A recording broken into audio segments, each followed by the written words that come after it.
자, 뉴스 하이킥 2부 이슈 하이킥 시작합니다. 최민희 더불어민주당 의원 스튜디오에 나왔습니다. 안녕하세요. 네, 안녕하세요. 남양주시 갑 화도수동 호평평내 국회의원 최민희입니다. 네, 의원님 지난주에 대통령 특사단 일원으로 영국 예, 다녀오셨어요.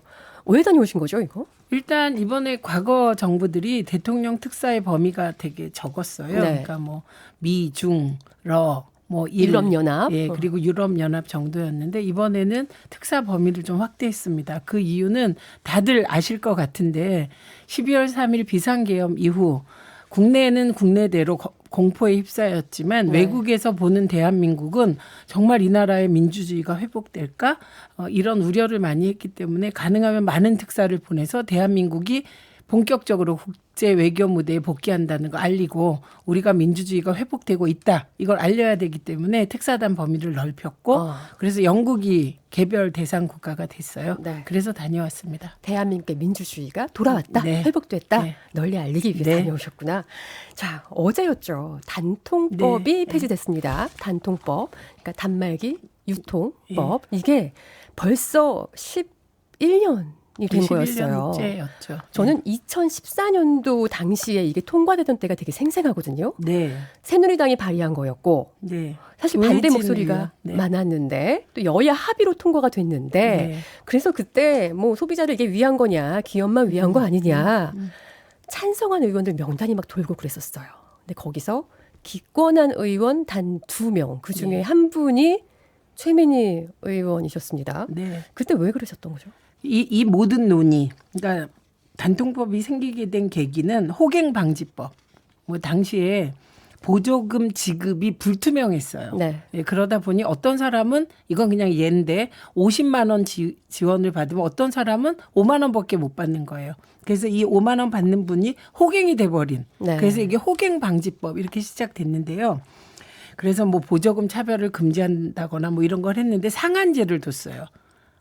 보조금 지급을 15만 원 이하로 한다. 그러다 보니 시민들에게 돌아가는 혜택이 적어진 거죠. 근데 네. 제가 반대했던 이유는 그거보다는 이 모든 것을 가능하게 하려면 원가가 공개돼야 돼요. 휴대폰이 우리나라에서 얼마에 생산되는데 이게 우리나라에 또 얼마가 붙어서 얼마에 판매된다. 그래서 외국에서는 100만 원이면 우리나라에서 120만 원, 30만 원 하는 이 상황에 대한 설명이 없었어요.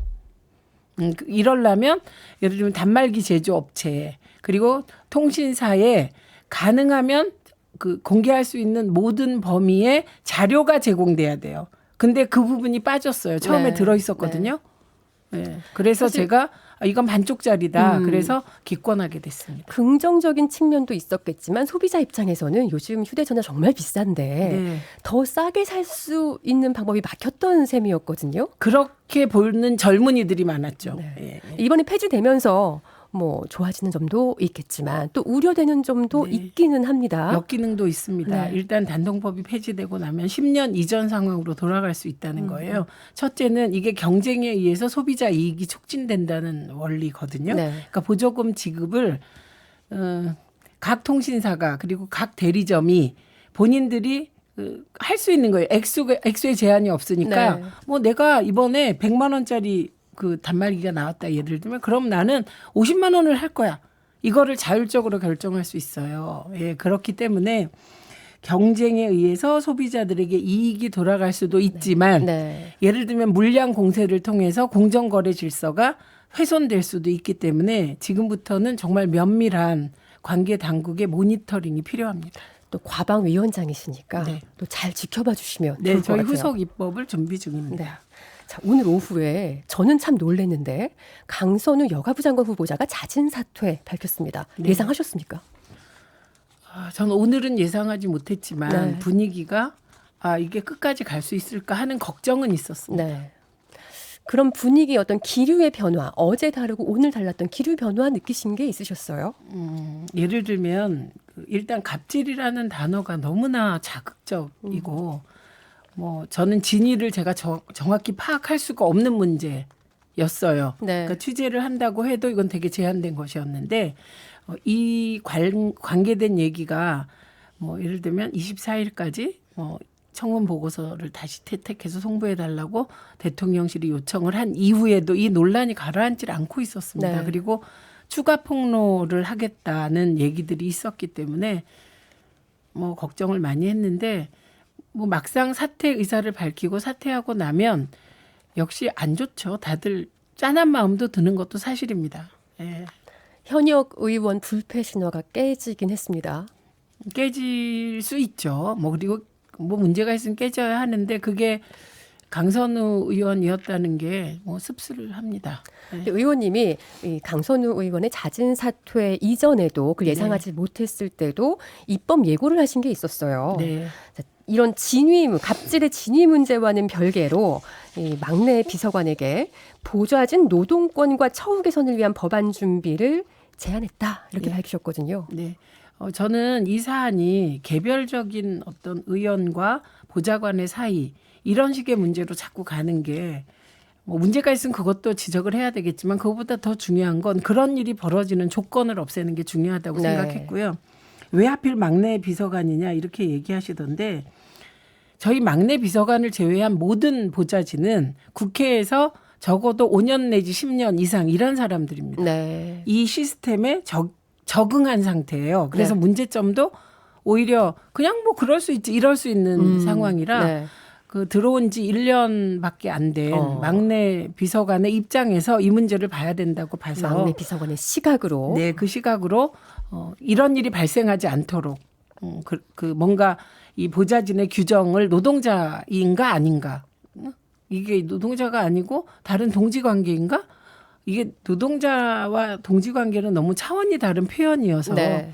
저는 저희 보좌관하고는 4급 보좌관하고는 동지 맞습니다. 시민단체 때부터 20년 가까이 네. 같이 일하고 있어서 그러나 그건 사적인 관계고 동지라는 건 그러나 공적으로 근로관계인 면이 또 있잖아요. 네. 공익 서비스를 같이 하는. 예, 그래서 이런 부분을 좀 한번 신선한 시각으로 좀 취재도 하고 그래서 만들어봐라 이렇게 얘기를 했습니다.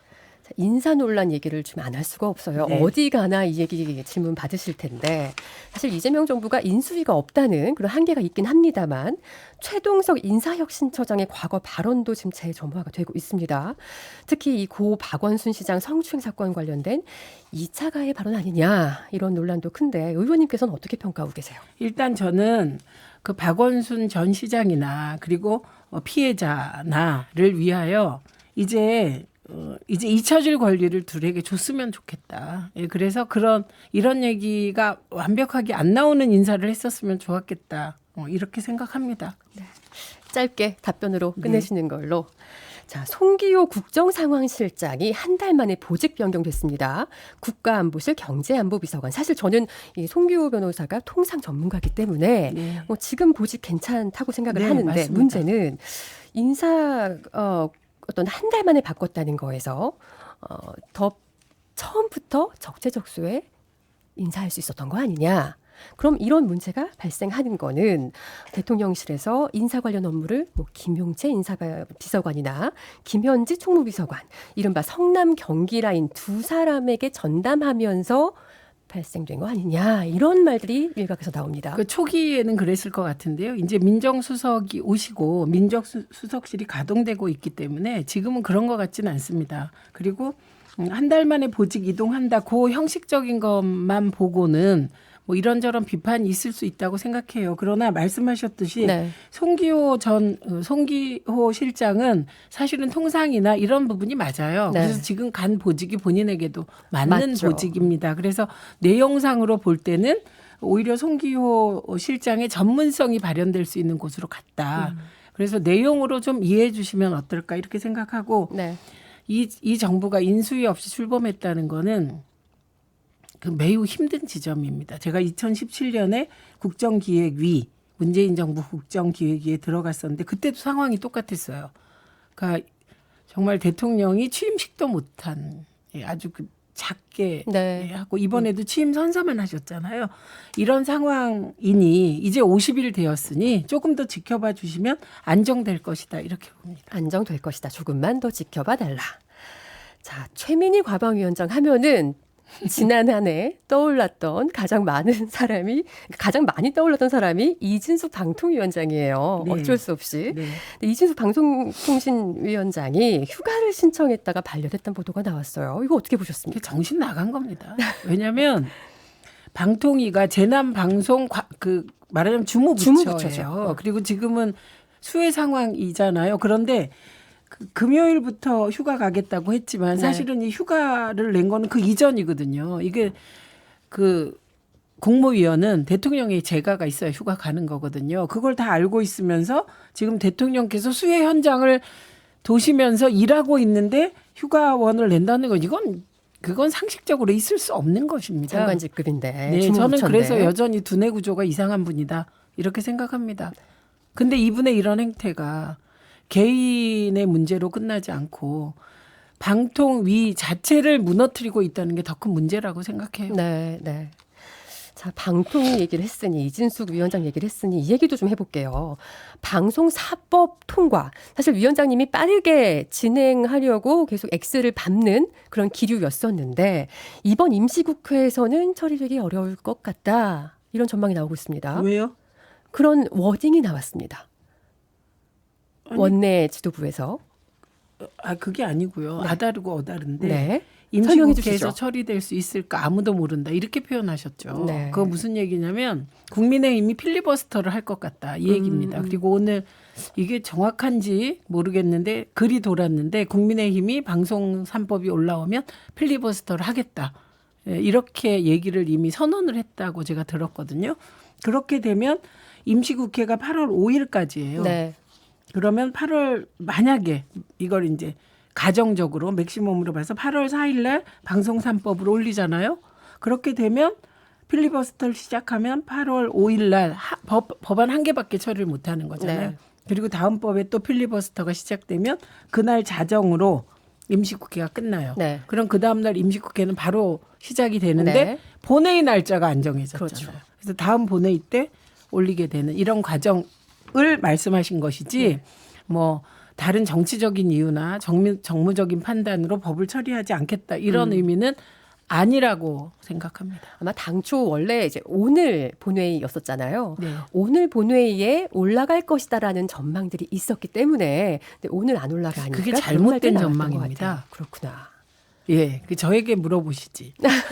오늘 나오신 김에 좀 명확하게 정리가 됐네요. 지금, 네. 그래서 이번 회기 마지막 본회의 때 이제 올려서 그 다음 회기에 이어서 처리되는 걸 네. 보고 그렇기 계십니다. 때문에 이번 임시국회에 네. 처리될 수 있을지 모르겠다라는 말이 정확한 말인 거죠. 네, 네. 필리버스터라는 변수 이제 이해가 때문입니다. 되네요. 네. 자, 방송통신위원회 개편을 위한 입법 논의도 진행 중입니다. 그럼 내일 관련 토론회가 열리죠? 네. 그러니까 지금 질문은 네. 내일 관련 토론회는 그 민원연이 진행하는 네. 토론회이잖아요. 그러니까 민주당이 생각하는 그 방통위 개편안이 뭐냐 이게 중요하실 것 같아요. 네. 그게 궁금하실 것 같은데, 그러니까 민주당이 구상하는 것은 알 길이 없습니다. 과방 위원들이 네. 다수가 주장하는 안은 말씀드릴 수 있어요. 말씀해 과방 주세요. 위원 다수는 그 방송통신위원회가 이제 위원회 구조로 그냥 유지가 돼야 되고, 그리고 오늘 오다가 보니까 다자 합의 구조로. 네, 위원회 구조. 그렇죠. 독임제는 안 된다. 안 되죠. 방송 정책을 총괄하는 그 부처는 독임제일 경우 방송 장악 논란에 휩싸일 뿐만 아니라 거꾸로 윤석열 정권이 방송 장악에 실패한 것은 다 장악하지 못한 것은 방송위원회였기 때문이에요. 네. 독임제 부처라면 뭐 아무 고민 없이 금방 장악할 수 있습니다. 근데 방송은 장악하면 안 되잖아요. 그래서 지난해 그러니까 윤석열 정부 내내 사실 논란이 됐던 이유는 의사 정족수가 명확하지 않았기 저를 때문이었잖아요. 임명 안 해서 제가 방통위원으로 국회에서 의결됐는데 임명을 7개월 7일 네. 동안 안 하면서 의사 정족수가 안 됐던 거잖아요. 그래서 그 의사 정족수 위원회이기 때문에 그나마 방송 장악이 문제다라는 의제를 설정할 수 있었던 거지, 독임제면 그냥 장악됩니다. 장관 혼자 결정하기 때문에. 그래서 저희는 위원회 구조로 가야 된다, 방송만은. 네. 그리고 이건 역사적으로도 DJ가 방송위원회를 만들면서 방송 정책을 관료, 특히 경제 관료들의 손에서 이게 민간으로 이양하는 과정이 있었기 때문에 네. 그 역사를 부정해선 곤란하다 이렇게 보고요. 이게 다수가 그렇게 생각합니다. 네. 가방위원들이. 지금도 5인 위원회인데 네. 좀 더 개편 방향 좀 네, 저는 구체적으로 개인적으로 네. 위원수를 좀 늘렸으면 좋겠다. 예, 그래서 위원수를 좀 늘리는 더 방향으로. 좀 더 그 다양성 있는 논의를 했으면 좋겠다고 네. 생각하는데 이 위원수는 핵심이 아닙니다. 네. 예, 위원회여야 된다. 대통령이 직접 장관을 임명하고 그 장관을 통해서 공영방송을 장악하는 그런 방송 정책이나 그런 네. 그 규제기구는 안 된다. 이게 네. 핵심입니다. 네, 시간 얼마 안 남았는데 전당대회 얘기해 볼게요. 네. 자, 민주당 전당대회가 충청 영남에서는 정청래 의원이 압승을 했습니다. 그런데 호우 피해로 인해서 순회 경선이 통합 경선으로 전환되면서 자, 전당대회 결과 그러니까 이번 주말 아닌 다음 주말의 결과가 나올 텐데 어떻게 전망하고 계시는지 저는 의원님 어떻게 전망은 보세요? 안 합니다. 전망은 안 하는데 어쨌든 민주당 지지자들과 당원들은 애매모호한 개혁을 원하지 않는다. 그건 확실합니다.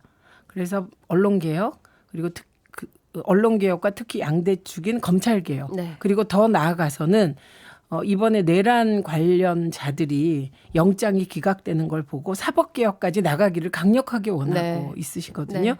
그리고 이런 언론개혁, 검찰개혁, 사법개혁이 되지 않았을 때 사실은 경제도 망가진다는 걸 계엄을 네. 통해서 확인하셨기 때문에 네. 어쨌든 민주당 지지자들과 당원들은 확실한 개혁을 원하고 있다. 네. 예, 이 점이 분명한 것 같습니다. 사실 이미 결과가 나온 충청 영남의 경우는 전체 당원 수의 10%도 안 되잖아요. 사실 이걸로는 결과를 예측할 수 없고 당연합니다. 어느 후보자 정청래, 박찬대 두 후보자 중에 어떤 분이 당대표가 될지 모르겠지만 언론개혁, 검찰개혁, 사법개혁. 예, 사법개혁까지 나아가기를 네. 원하십니다. 그리고 정말 저희 판사들에게 독립성을 주고 그 많은 권한을 준 것은 공정하게 권력을 운영하라는 거예요. 근데 이해할 수 없는 권력 운영이 있잖아요. 경쟁이 좀 너무 과열된다 이런 느낌은 없으세요?